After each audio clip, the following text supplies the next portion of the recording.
tuve la fortuna de presentar este libro en Guadalajara, entonces es una remake.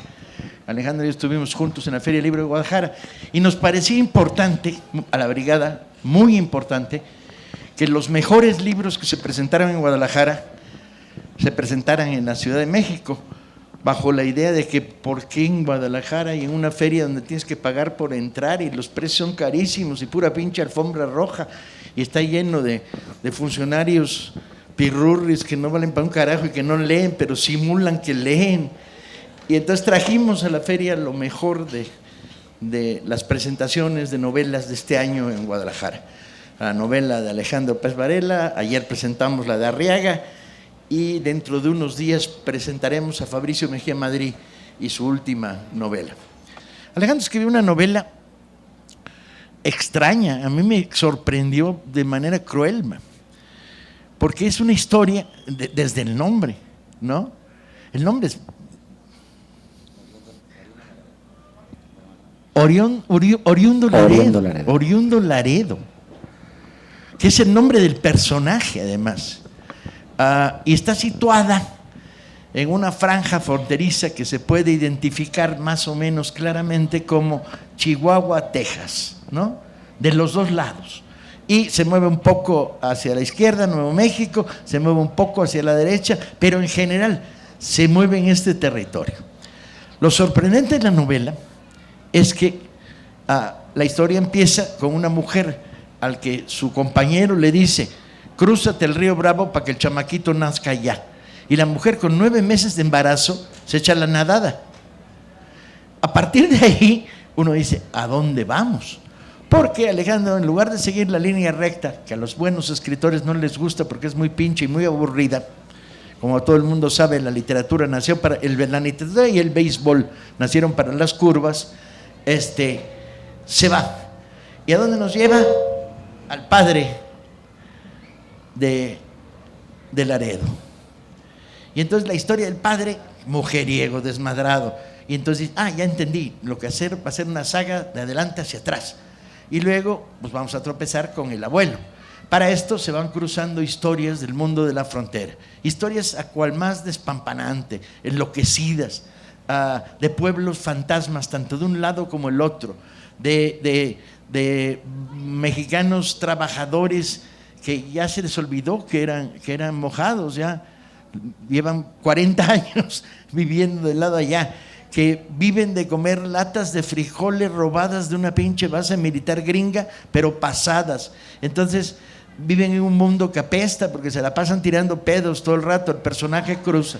Cuando creo que le agarras la historia y empieza a entrar en temas como estos y en historias como estas, historias de vida, de cómo desaparecen los cultivos, de cómo el trato y el debate que continuamente está diciendo, bueno, pues, es pinche güero, si nosotros somos los oriundos, y Oriundo Laredo tiene la virtud de tener ese nombre porque le pusieron así cuando el papá dijo, ¿y este dónde es? Pues póngale oriundo. ¿De dónde? Oriundo de Laredo, Oriundo Laredo, y ahí se quedó, ¿no? De nombre. Y es un personaje que de repente tiene un compañero de viaje en este trajín de un lado para otro de la frontera, chambeando, malchomeando, y el personaje se llama... tú. Gamboa Las Vegas. Gamboa Las Vegas. Agárrate, parece un juego de póker. Y el Gamboa Las Vegas tiene una característica muy particular, que no habla. Entonces, en un determinado momento uno dice, pues no existe, es el alter ego de Oriundo, ¿no? En el que le ponen la boca y como Oriundo se aburre de estar solo por el mundo, pues se inventó a Gamboa Las Vegas y cuenta historias. Además cuenta una historia reiterativa. Ahora se las contará Alejandro la historia de Gamboa Las Vegas.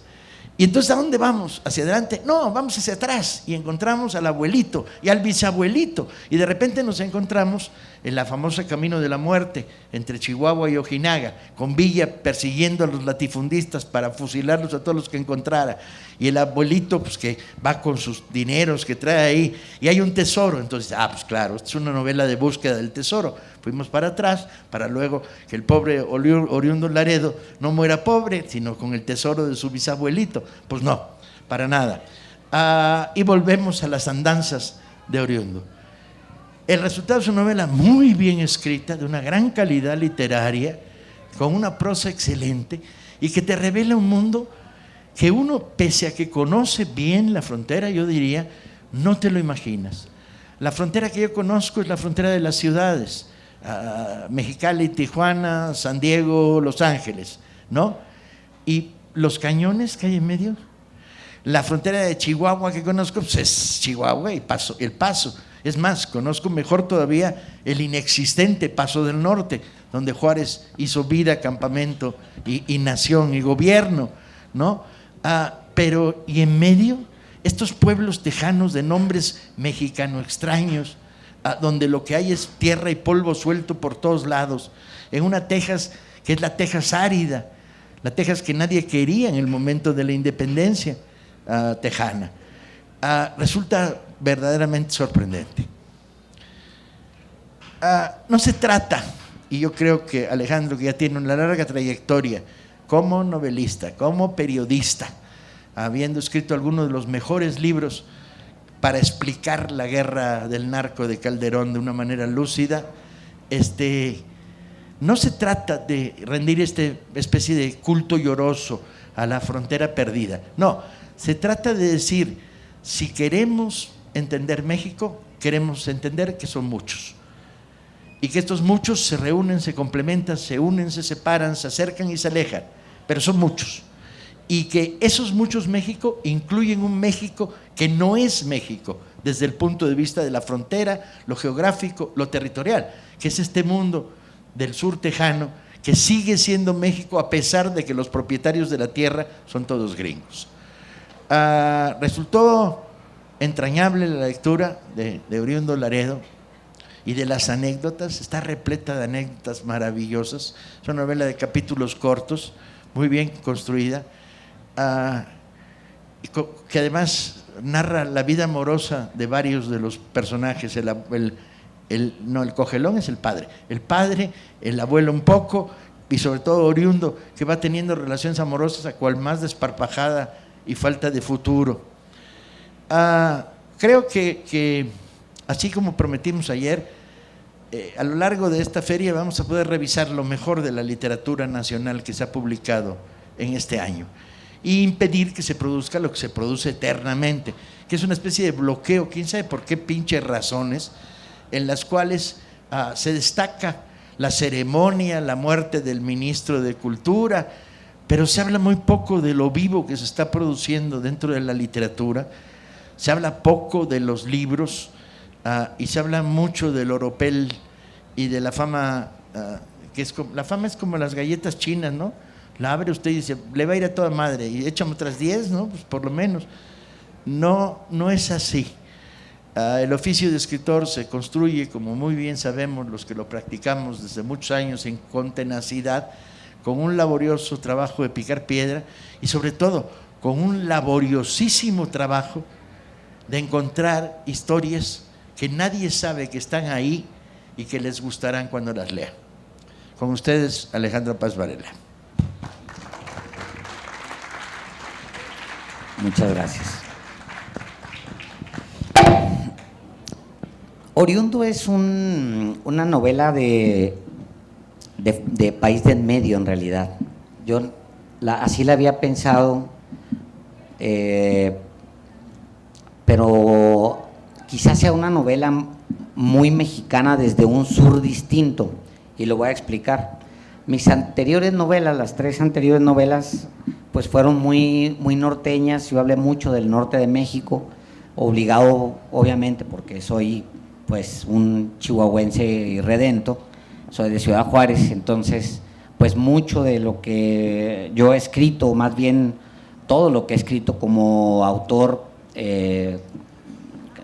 literatura, lo he hecho desde allá, desde aquella región. Es muy curioso porque también al mismo tiempo el periodista decidió mudarse a la Ciudad de México y ese ha estado escribiendo, haciendo periodismo aquí en la Ciudad de México, mientras que el escritor ha estado siempre revisando la frontera, yendo hacia los lugares que le son comunes, que ya no son lugares comunes. Y entonces esta novela me salió como una especie de novela del sur, porque habla de Texas, desde el sur reviso el norte de México, entonces es una novela muy pensada, por ejemplo, en millas, pensada, por ejemplo, en pulgadas, que es muy distinto a pensar todo esto en kilómetros y en centímetros.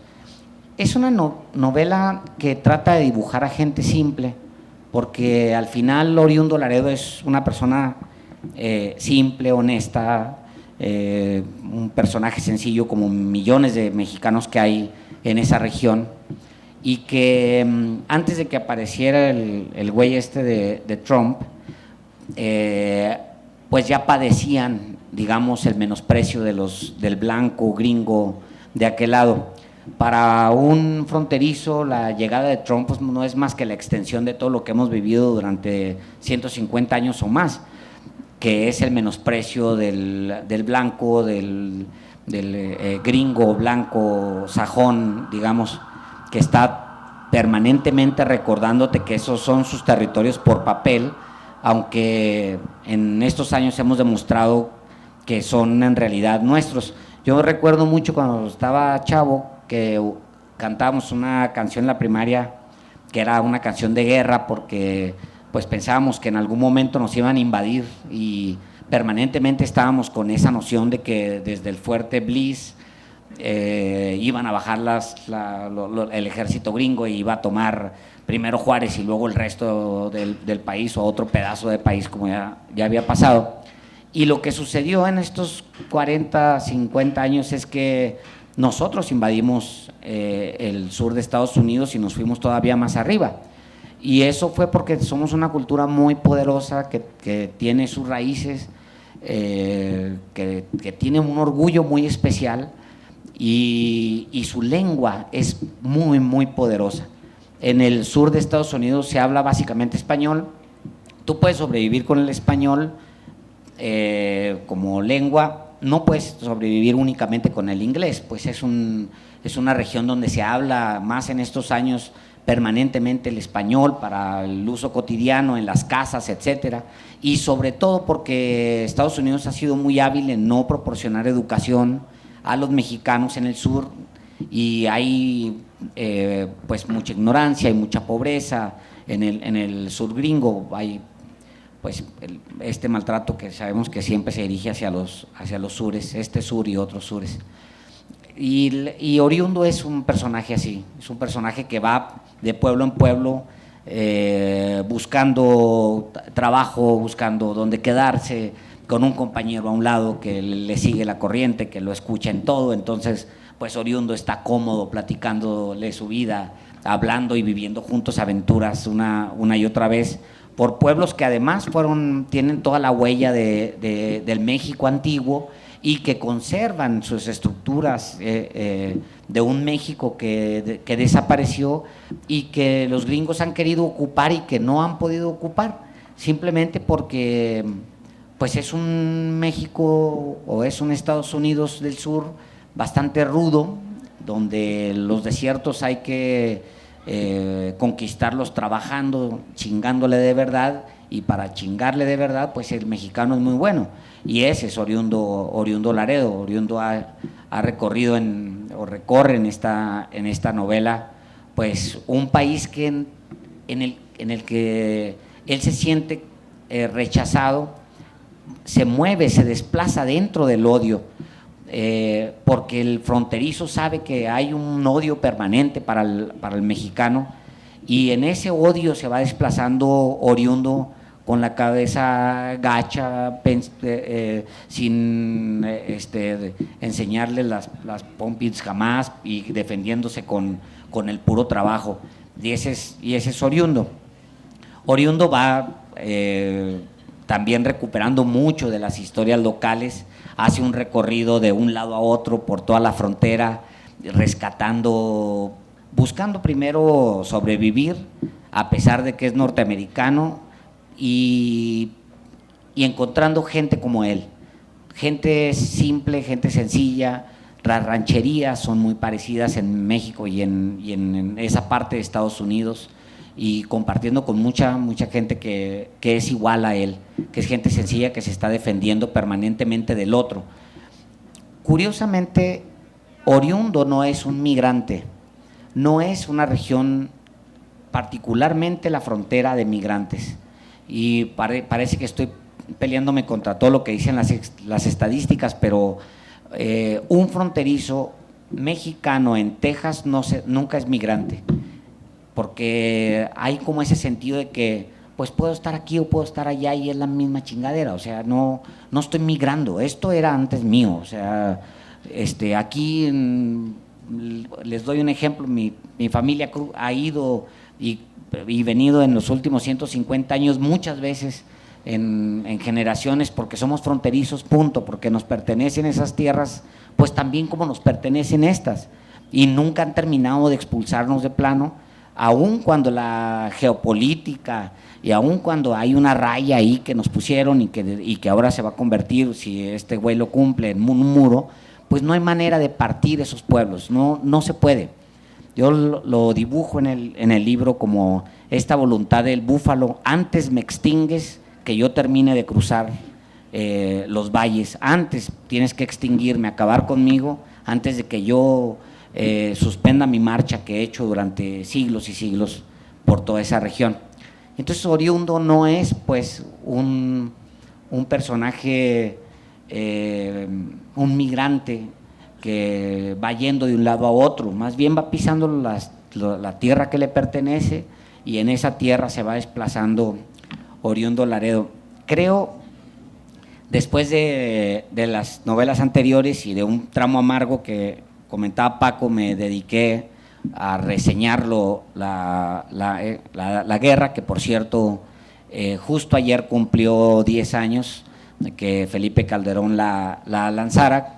Como ustedes saben, pues ha sido una matanza, pero cuando vemos los números y nos damos cuenta que son 189,000 muertos en 10 años, cuando pensamos en que oficialmente se reconocen 30,000 desaparecidos, y cuando pensamos que hay reconocidos, no por México, sino desde el extranjero, al menos 300,000 desplazados por la violencia, entonces pues me doy cuenta que en 4 años Trump básicamente no la va a pelar, porque pues después de 189,000 muertos, Paco, de tantos desaparecidos, pues qué tanto daño nos va a hacer Trump. Pues seguramente sí nos va a hacer daño, y seguramente lo va a pagar la gente más pobre, porque así pasa siempre. Los que pagan siempre son del plato, es la gente que tiene menos, desgraciadamente. Pero, híjole, yo pienso en estos 10 años y me digo, pues, 4 años de Trump van a ser como de miel para todo el daño que nos ha hecho. Si los dura los 4 años, van a ser de miel. En fin, pues Oriundo es un recorrido por la frontera, es una frontera entrañable. Yo me he entretenido una vida tratando de contar parte de esa frontera. He estado permanentemente ensayando. Cuando terminé las 3 novelas anteriores, yo pensé y me juré que iba a ser lo último que iba a escribir desde allá, pero pues no, porque yo no me mando. Entonces quien manda es el escritor, y al escritor le impone una agenda a sus propios personajes, y Oriundo estaba ahí. Yo sabía que Oriundo me faltaba, y a Oriundo me hablaba, y entonces pues así fue como fui escribiendo y describiendo a este Oriundo Laredo. Reviso algo de la revolución como contexto, simplemente en unas paginitas, aunque aquí el maestro en esos temas es Paco. ¿Ibas a contar la versión de Oriundo, desde dónde, el origen de la el origen del nombre lo van a encontrar luego en las primeras páginas. Oriundo es porque cuando llega el papá a registrarlo, que realmente le valía madre el muchacho, no tiene nombre hasta los 5 años, nunca tiene nombre, y al papá le vale madre. Cuando llega con el juez le pregunta que de dónde es oriundo, de dónde había nacido, de dónde venía este muchacho. Y entonces, cuando le pregunta, no sabe qué es la palabra, y le dice, ¿cómo? Sí, que de dónde es oriundo, de dónde viene el muchacho. Y se le queda la palabra oriundo, dice, qué bonita palabra, pues esta es como para un nombre. Y el Laredo, era el apellido de la familia, los Laredo, pero hay una trampita ahí en el Laredo, porque en realidad uno cuando está en el Chuco, o sea, de aquel lado, pregunta normalmente de qué Laredo eres. No, pues yo soy de aquel Laredo. No, pues fuiste de aquel Laredo o de este Laredo. No, pues soy de este Laredo. Entonces el Laredo es de alguna manera o más bien un nombre que describe esta situación de ambigüedad, de fronteras que está ahí. El otro personaje que acompaña y que no voy a develarles demasiado porque si no le van a perder un chistecito porque hay algo ahí de sorpresa. Pues Gamboa es una especie de, no sé si se acuerden de Toro, de aquel personaje que acompañaba al llanero solitario, exactamente. Y siempre hay un de esos personajes que se agregan y que pues están en el imaginario. Obviamente es un personaje nativo de la región, no se sabe bien si es un comanche, si es un manso, si es un kikapú.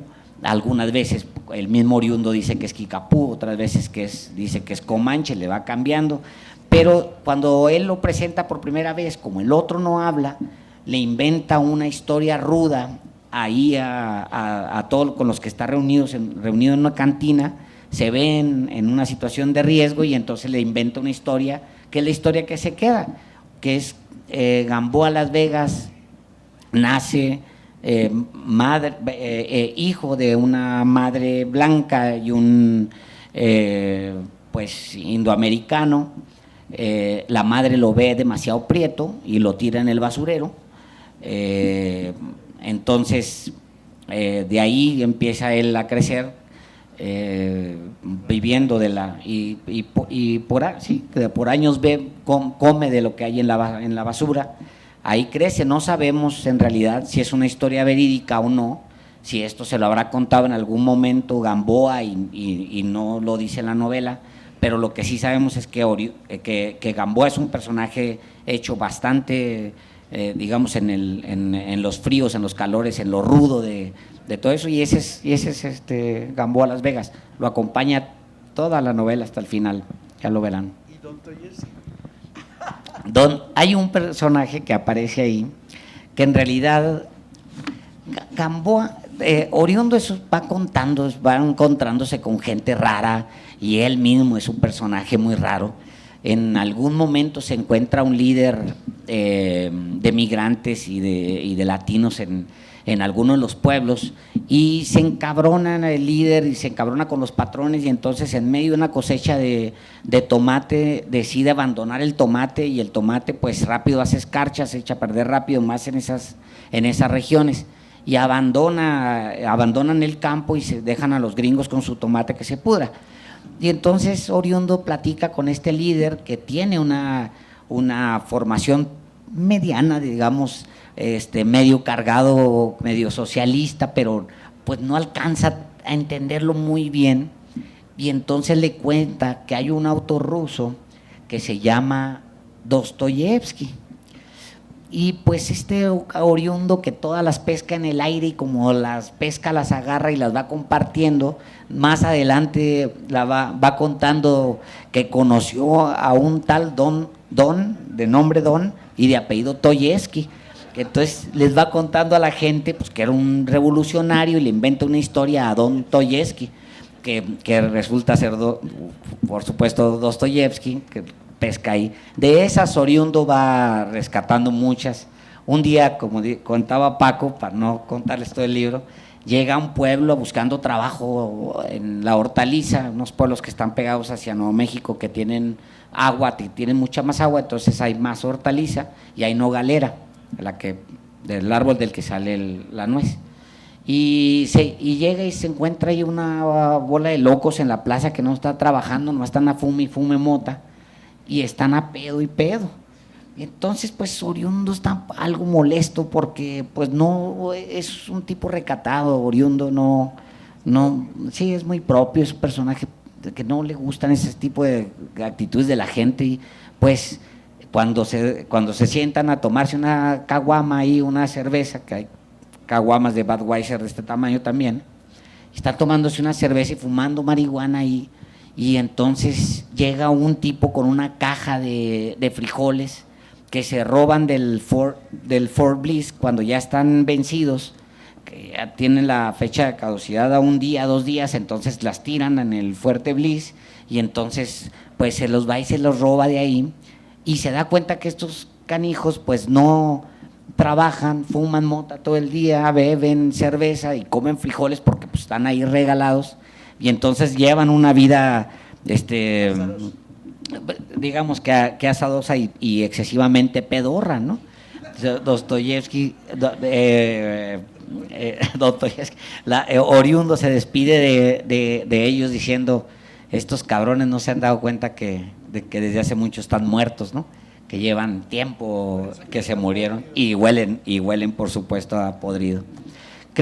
Intenté hacer no entrar a lo amargo del tema de las fronteras, que de por sí es un tema muy, muy duro, es un tema amargo. Intenté más bien descubrir a esos personajes, que los hay, que son muchos, son personajes de frontera, gente sencilla, gente humilde, que ha padecido todo lo que se padece en medio de tanto odio, todo lo que se padece en medio de tanto menosprecio, de gente como el gringo blanco, que sí es profundamente racista, que menosprecia, que odia, pero que no puede vivir sin nosotros al final de cuentas.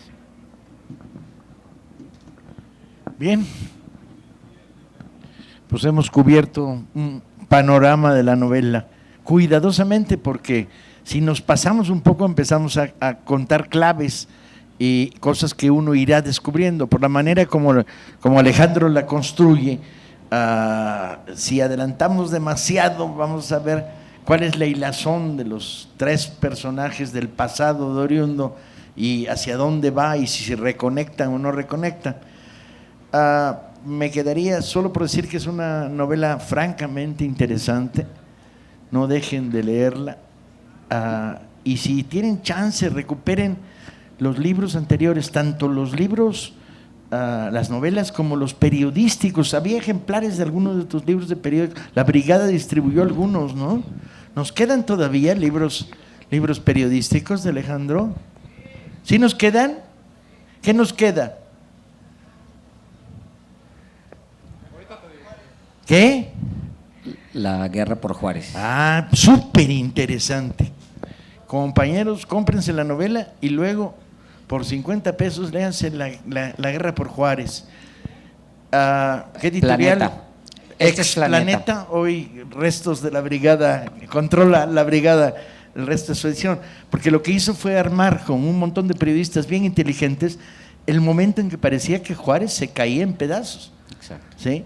No sé si lo recuerdan, hace 4 años quizá, donde el nivel de criminalidad había llegado a límites inconcebibles, se mezclaba con los feminicidios y con una racha de violencia ultra, y el libro es bien interesante.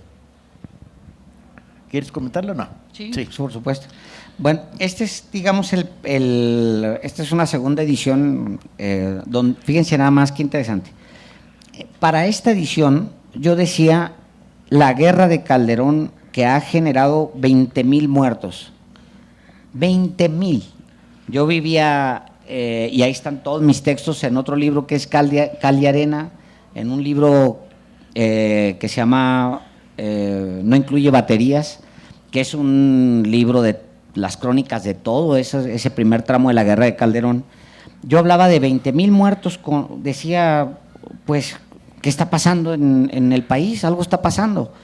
Y pues cuando se hizo la siguiente edición de este libro, ya hablaba yo de 40,000 muertos y en esa edición me quedé. Ahora son 189,000 muertos.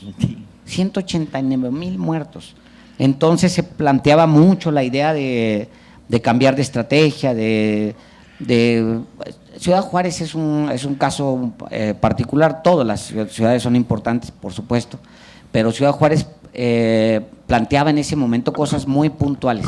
Juárez necesita transporte, necesita el cariño del Estado, básicamente, necesita luz eléctrica, necesita guarderías, necesita educación, necesita que el Estado responda a una ciudad que ha vivido en emergencia, no ahorita por supuesto vive en una emergencia, pero ha vivido durante décadas en emergencia, décadas.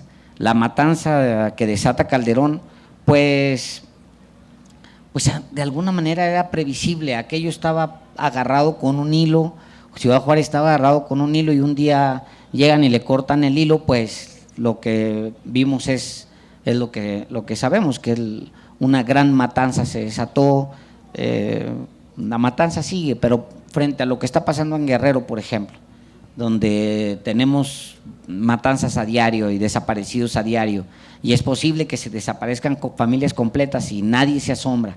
Si una familia completa desaparece casi en cualquier país del mundo, hay un pedo. Aquí desaparece una familia completa y no aparece ni en la prensa, no se consigna en ningún lado.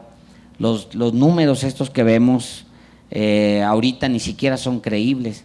Lo que vive el Estado de México, por ejemplo, que es brutal, empezando con que tiene 90 años gobernado por un solo partido que ha extendido una noche negra de 90 años para el Estado de México, empezando con ahí y hasta la violencia que se está viviendo en este momento en el Estado de México, que no está documentada, que uno oye a la gente todo el tiempo decir asaltos, robos, muertos, desaparecidos, los espectaculares hablan de chicas desaparecidos. ¿Dónde está toda esa información? ¿Dónde está publicada? ¿Dónde está consignada? No lo sabemos. Si estos son nuestros vecinos, aquí a un lado somos nosotros, pues. Aquí vivimos, compartimos una gran zona y no está documentado. Entonces, imagínense usted lo que ha pasado a nivel nacional. Hablamos de esos muertos porque no podemos hablar de más, porque esos son los que están ahí consignados. En fin, ahí hay libros. Ese es un libro que escribimos entre varios. Estamos recuperando tu obra completa. Fíjate, no me acordaba de Luego los vas a comprar tú, pero… Ya sé, yo quiero empezar por comprarme uno de aquellos porque ya no tengo. Sí. Tienen ustedes la palabra, jóvenes. Abrimos el micrófono, tenemos 15 minutos o menos, porque ya se encuentra con nosotros Francisco Bravo, ¿no? ¿Ya llegó? Sí. Estaba por aquí, yo lo vi. ¿Dónde? Tocayo, gracias. Ya avisamos que vas a contar un poco el fraude cuando termine esta. ¿Alguien quiere tomar la palabra? Sí. Sobre el tema en Michoacán, Guerrero, Oaxaca, en Chihuahua y en Ciudad Juárez, ¿la guerra qué tanto es contra el narco? Y si va directo, o la pregunta sería, ¿es contra el narco o contra las guerrillas? Pues mire, yo creo que es contra la población, porque pues es una guerra donde pelean mexicanos contra mexicanos y los que se matan siempre son puros mexicanos. Es una matanza, es una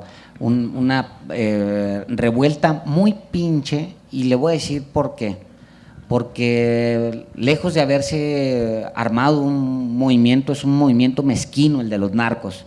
Están peleando dinero, están peleando drogas, están peleando espacio, están peleando cómo le sacan a usted más dinero, están disputándose la extorsión, en fin.